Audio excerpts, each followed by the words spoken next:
Casier judiciaire énorme, si la mise en examen de Christian Quayside pour corruption de mineurs et diffusion des images pédopornographiques en a surpris et choque plus des 1, les nouvelles révélations sont encore plus accablantes pour celui qui était surnommé le professeur dans les 12 coups de midi. Pour rappel, il avait cumulé près de 200 victoires entre juillet 2016 et janvier 2017. Un record toujours inégal à ce jour. À la fin de l'année 2017, le vainqueur historique de l'émission de TF1 avait chat en ligne avec une adolescente en se faisant passer pour une jeune fille, et lui avait notamment demandé de se déshabiller. Depuis, le candidat a été recherché par les autorités, qui elles ont finalement arrêté ce mercredi 27 mars. Mais contre toute attente, il s'agit en réalité de la 4e fois que Christian Quayside a affaire à la justice pour un comportement déviant envers mineurs, d'après une source il aurait aussi un casier judiciaire.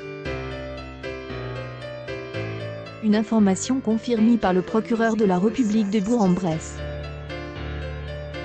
Corruption, exhibition et condamnation, casier judiciaire la totale en 2001, 2003 et 2009. Il avait respectivement été impliqué dans des affaires de corruption de mineurs, de tension des images pédopornographiques et exhibition. Il avait d'ailleurs été condamné à 2 ans de prison avec sursis. Une triste ironie pour Jean-Luc Reichmann, qui incarne Léo Métayer, un commandant de brigade des mineurs venant en aide aux enfants en danger, dans la série éponyme sur TF1. L'animateur des 12 coups de midi a exprimé son dégoût, sa rage et son horreur sur Instagram après avoir appris la nouvelle. Information, les candidats du jeu de TF1 n'ont pas à remettre l'extrait de leur casier judiciaire avant d'être sélectionnés. Également stupeur mercredi dans le monde des jeux télévisés. Comme elle a révélé RTL, Christian Quayside a un casier judiciaire, ancien champion des 12 coups de midi sur TF1, a été mis en examen et écroué hier pour corruption de mineurs et de tension et diffusion des images pédopornographiques.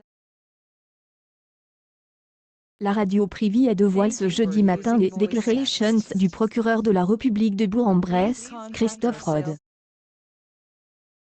En mai 2017, Christian Quayside se fait passer pour une mineure sous pseudo, et entre en contact avec une jeune fille, qui a depuis porté plainte, et qui a permis aux enquêteurs de remonter jusqu'à lui. Christian Quayside a été interpellé lundi, lui envoyer des photos de nudité, et lui a fait des propositions lors de la perquisition menée à son domicile. Les enquêteurs ont découvert un volume important des images et de vidéos pédopornographiques sur ses ordinateurs.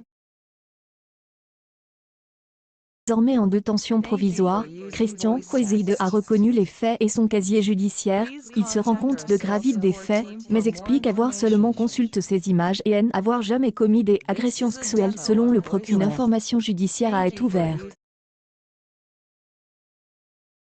Sa participation aux 12 coups de midi, Christian Quayside avait cumulé 193 participations, avec un gain de 800 000 €. Accueil actualité en direct, un énorme casier judiciaire de Christian Quayside.